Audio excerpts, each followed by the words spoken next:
So why don't we start by just kind of giving just a brief overview of yourself and where you came from and how did you end up here at Investopedia? Okay. So I've been in the digital media space since 1998, 1999, when I started working at DoubleClick. I was a relatively early employee over there. And I've just always loved digital. I've worked for 100 Flowers for about 5 years. I worked for Everyday Health, which is a big media publication, for a few years, and I worked for Seeking Alpha as well. So just been in the media tech digital space for a while. And in terms of why I came to Investopedia, I absolutely love financial education. There's a major problem in the country around a lack of financial literacy. For example, there are 10,000 boomers who are retiring every single day, and they have no concept around, oftentimes, how to invest their money, how to save for retirement. The average retirement savings in the country is $55,000. Wow. Which is terrifying. That's nuts. If I feel like Investopedia can have a bigger impact on helping to solve the financial literacy crisis and help people to learn more and save more and hopefully have better marriages because they're actually saving more, have better retirement times, then that for me is why I joined Investopedia. The other reason I joined Investopedia, I would say, is because of who owns it. So we're owned by IAC. So IAC owns Tinder and Match and HomeAdvisor and Angie's List and Vimeo and all these great companies. And they basically said, hey, we want you to come over, we want you to run Investopedia, and we're going to invest heavily behind it. And they did. Yeah. And it's been great growth so far. That's amazing. Yeah. Can you talk a little bit about like the growth of Investopedia, like the reach you guys have on a monthly basis, your readership and all of that? Sure. Yeah. Okay, so we reach 27 million people a year. Oh my God. Big number. Excuse me, 27 million people a month. Wow. It's a big number. Yes. Especially for financial information, right? Right. So we're only focused on finance and investing. And 27 million people a month, which essentially equates to about 50% are in the US, and interestingly, 50% are actually outside of the US. Oh, really? We have tons of people in Canada, UK, India, Hong Kong, all throughout Europe, etc., that are reading about Investopedia, even though it's only in English. Yeah. We still have a very huge following outside the country. That's interesting. Is that because of content specific to those countries, or it's just like this general knowledge of financial information that other people in other countries can apply and learn from? I think there's a general respect for the U.S. capital markets and U.S. financial systems. Right. I don't think that other countries have their quote-unquote Investopedias. And we really are fairly well respected, across the world. So it isn't so much that we have like the German definition of understanding what ETFs. That's amazing. So we like to keep these conversations tailored to our audience, who are early stage founders, people who have raised a small seed round or raised their Series A, and they're trying to break into the tech industry. You being who you are with your tons of experience sort of working from the 90s till now, what sort of advice would you dispel on folks out there, founders that are looking to start their own internet companies? Sure. So I'll give parenthetically, I actually teach entrepreneurship at 2 universities. Very cool. I teach entrepreneurship at Pace, and I also teach it at Columbia. So it's definitely a passion of mine, awesome. Entrepreneurship. So the number one thing I would say for a founder, and perhaps it's a cliche, but it's all about who you surround yourself with. It's about finding people who are different than you, finding people with complementary skill sets. Too many founders end up choosing a number 2 or number 3 person who is kind of similar to their personality. Founders hyper-aggressive, and they like hyper-aggressive people, and they're going to keep hiring those same types of hyper-aggressive people. Right. It's so much better for a founder to find complementary skill sets. You're the type A personality, find the person who's more thoughtful, who's a little bit of a slower decision maker. You take more time, find the type A sales type personality. Right. I would say that is priority number 1, 2, and 3 is surround yourself by complementary skill sets. Right. So would you say like the Zuckerbergs and the Musks, they're sort of like the outliers of like, you know, the solo founders that are basically doing this thing. And, you know, you should try to find another person or a co-founder to sort of complement those skills. Well, I don't know if your number 2 or 3 necessarily has to be a co-founder. Okay. But if you look at Zuckerberg and you look at Sheryl Sandberg, she complements his skill set in a lot of very, very important ways. And you know, I don't necessarily think that Facebook would be where it is if they didn't have the combination of those two. So I don't necessarily think it has to be a co-founder type relationship. It can be you're the founder and you're hiring people on your team, and they would get obviously equity as part of that, but it doesn't necessarily have to be the kind of pure co-founder type thing. Right, right. Okay, so how many employees does Investopedia currently have right now? So when I started about 2.5 years ago only, I was the 27th employee. Right. We now have about 120. Wow, that's a lot of growth. That's a lot of growth. We're in our it's less than 2.5 years actually, and we're now in our 3rd office. Oh wow. We have a 7.5-year lease in this office, so if our you know, building manager's watching, don't worry, we're going to be here for a while. Hopefully we'll take over another floor at some point. But yeah, we've had over 4x the growth in the last 2.5 years. That's amazing. Where would you say majority of those departments are being filled from? Is it engineering? Is it content? Is it? So we went from having 0 developers as employees at Investopedia who are actually doing coding because development was offshored by the previous owners prior to IAC. So we now have, I think, 45 developers in the company. Oh wow. Of those 45 developers, 44 of them, we have one exceptional person here, 44 of them are actually in Edmonton, Canada. Oh really? And the reason for that is because Investopedia was actually founded by 2 hockey buddies in Edmonton, and there was an office there. And you know, what I like to say is here we have to compete with Facebook and Google, you know, et cetera, for great tech dev talent. In Edmonton, we're competing. We are the Facebook and Google in Edmonton. You know, we're competing with some old, stodgy, oftentimes kind of oil companies. So we're the sexiest thing out there. So it's great to Big hire fish, talent. small pond, right? Big fish, small pond, for sure. Yeah. So, so we have obviously a lot of developers. We have a 20-plus person editorial team. We have a 25-person sales team.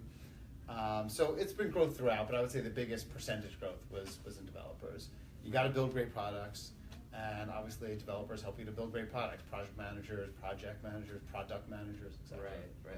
So, growing at that scale where you guys basically 4x, like how do you still keep that culture and that shared mission still there within the company? It's one of the most important things you could do as a company. I mean, hands down. I always say that there's no difference between culture and leadership. Meaning someone will be like, oh, this culture of this company sucks. You know what? The leaders of the company then suck. Right. Meaning if you don't have the right leaders, you don't have the right culture. So kind of step number 1 in ensuring you have a great culture is you need the leaders in the company to exemplify that culture that you really stand for. Right.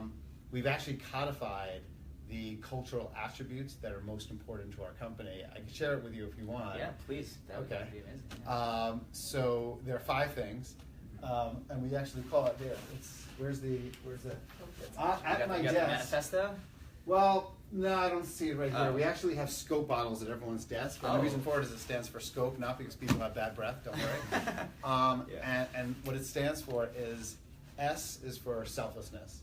That we like to hire and promote people who are truly selfless in how they work. They don't prioritize what their needs are. There's not an ego focus, but it's more about how do I help the team. That's S for selfless. C is for celebrate big wins, small wins, etc. There we go. Here's awesome. scope bottles. Yay! That's genius. I love that. Did you get a good shot of that, Emmett, on live? So every employee gets this? Every employee has one at their desk. Yeah. Absolutely. Okay. So C is for celebrating.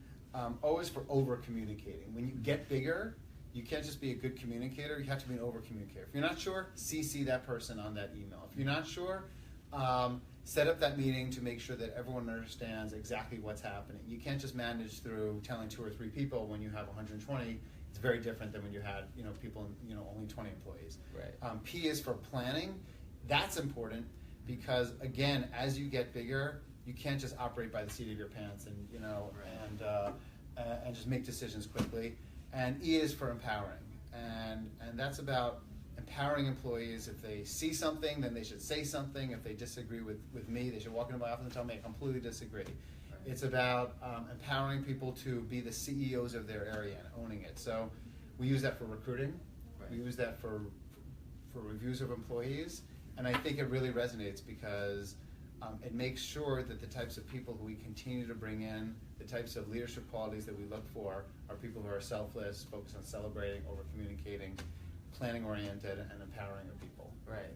So do you think, is it ever too early for a company to set those values, like when they're starting out, or would you say wait a little bit for them to figure it out? I don't think, I think it's like when you have 3 employees, you certainly don't need to codify that, like, okay, these are our cultural values. Because it has to kind of come up from the ground up, and it has to really represent who you are.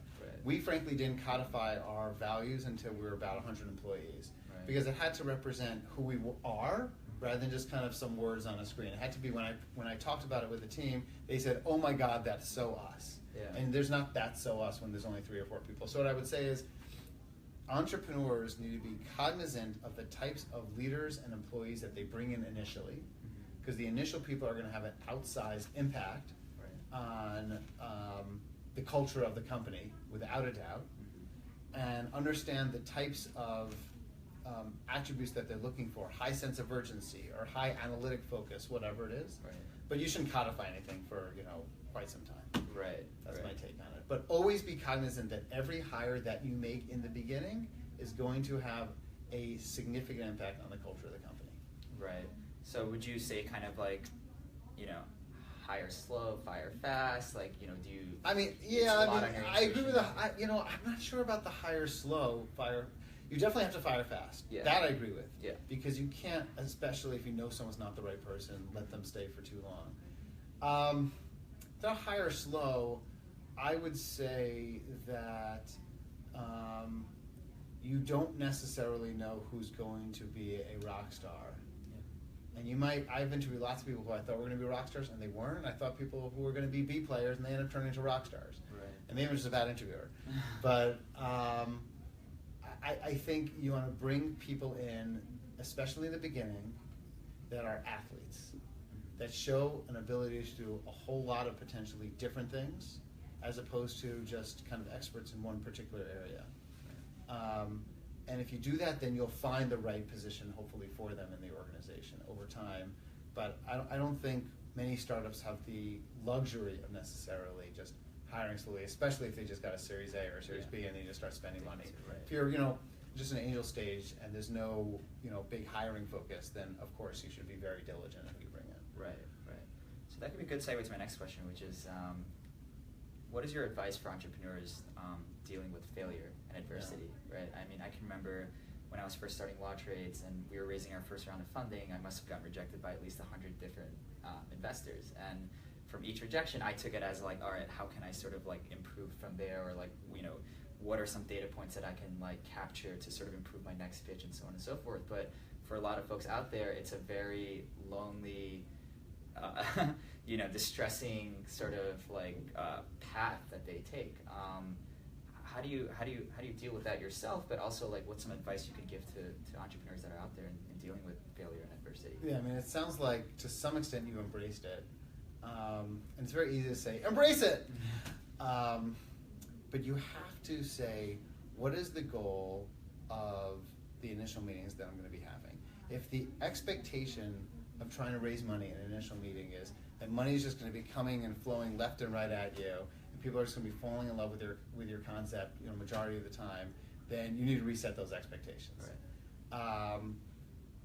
It's very easy to say that failure is far more valuable than success, but it really is. And like the most important thing an entrepreneur can do is to say, I am going to embrace failure. I am going to fail 100 times, and from every single one of them, I'm going to figure out exactly what you did. What is the one thing that I did wrong? What's the one takeaway that I can make to just make my pitch deck better, to make my pitch better, to build a better relationship? Being introspective and being truly self-aware and not taking it personally that the failure means you're a failure. It's not a failure if you learn something, and it's about kind of changing the definition of failure. Right. If you present it and they don't end up deciding to invest behind you, but you learn something and you build a relationship with someone, that's hardly a failure. That's a success. Right. And you have to be looking at all those small win successes and not perceiving them as failures. Right. And I guess that's where sort of the passion comes from, right? So it's like you're not starting a startup for all the goodness of it. You're kind of just like, what level of pain can I assess? You know, can I really partake to start this journey? Absolutely. You have to be willing to go through a whole lot of, obviously, pain, but the goal is to make it non-painful, in my personal opinion. It's to say, I am going to learn so much every single time. If you say the goal of a startup, Lean Startup is one of my favorite books, and Lean Startup talks about how the goal of a startup is learning. Right. Straight up. So if the goal of a startup is learning, and you're meeting lots of people, and you're going to be learning from all those conversations, then in the beginning you are achieving your goals. That's not a failure. Right. So it's about setting the right expectations and setting the right goals. Nice. So to shift gears a little bit back to more of an operational question. Yeah. I read that you grew sales by over 300%. So for all those sales startups that are out there that are looking for, clients, customers, enterprise level customers, Yep. what have you, what do you think contributed to that level of growth? Yeah. Really one thing stands out the most in why we grew sales so quickly. Too many entrepreneurs will think that it's all about hiring the best salesperson and the second best salesperson, the third best salesperson. And then what happens is you don't surround the salespeople with the infrastructure that they oftentimes need to succeed. What we had when I joined was like, let's say, 7 salespeople and 2 people helping to support them with creating decks, putting ad plans together, managing campaigns. And what happened is each salesperson was actually spending like 80% of his or her time not actually selling, but preparing for the sale, preparing the decks, managing campaigns afterwards, not actually out there. So oftentimes, and a lot of entrepreneurs don't appreciate this, the success of sales is in the sales support teams that you surround sales with. You want sellers to be on the street. You want sellers to be spending as close to 100% of their time selling. Right.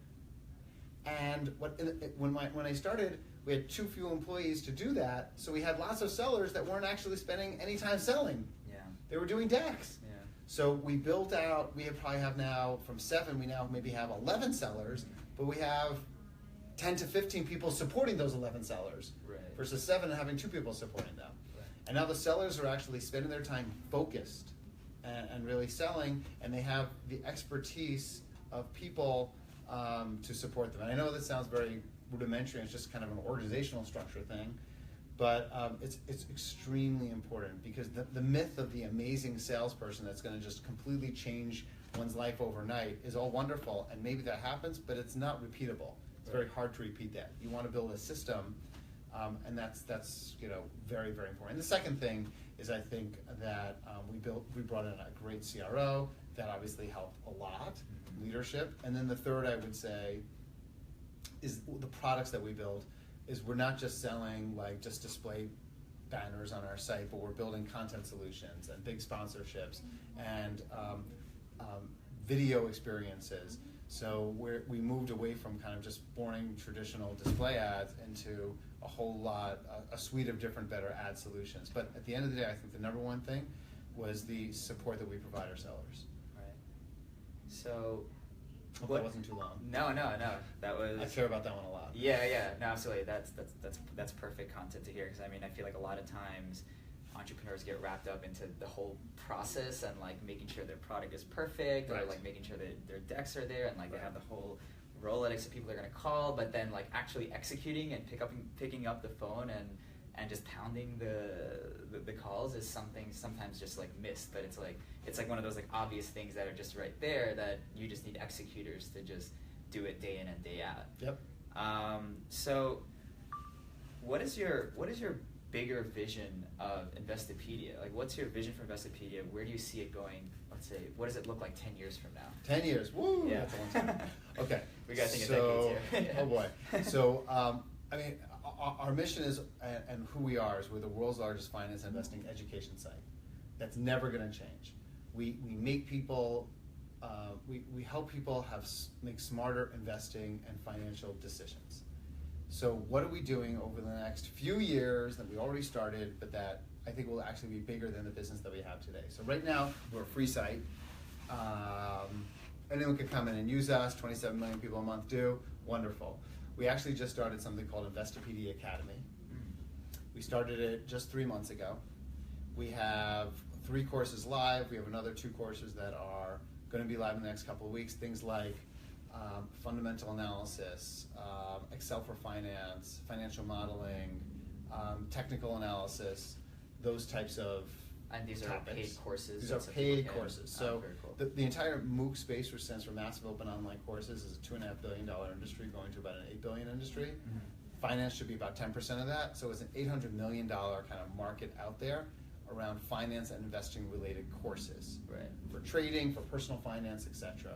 So I believe that Investopedia Academy in 10 years from now will be bigger than the core Investopedia.com site that we have today. Very cool. And it kind of exactly leverages what our expertise is, which is finance and investing education, just in a different way, in that we have these amazing, robust kind of videos that and courses and certifications that people go through with testing throughout.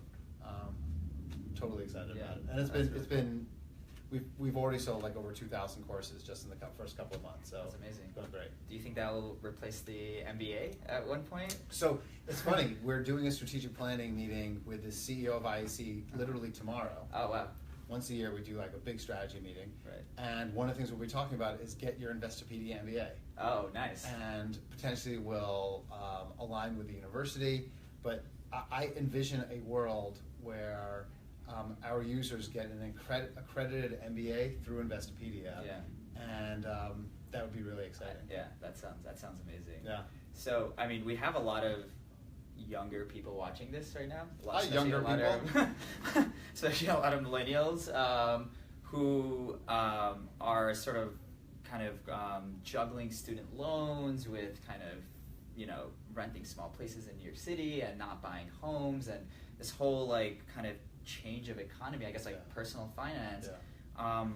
What is just one financial tip that you could give to this younger generation of folks to help them sort of improve their personal finances? Can I give 2, please? All right, Please? 2. Okay. 2, yes. So the 2 will be, number 1 is avoid credit card debt at all cost. Credit card debt hurts your credit, and it also, you pay horribly, very difficult interest rates on that debt. Avoid it at all costs. Do everything to avoid credit card debt. Yeah. That's kind of number 1. Number 2 is, if you need to live at home, that's okay. A lot of people do.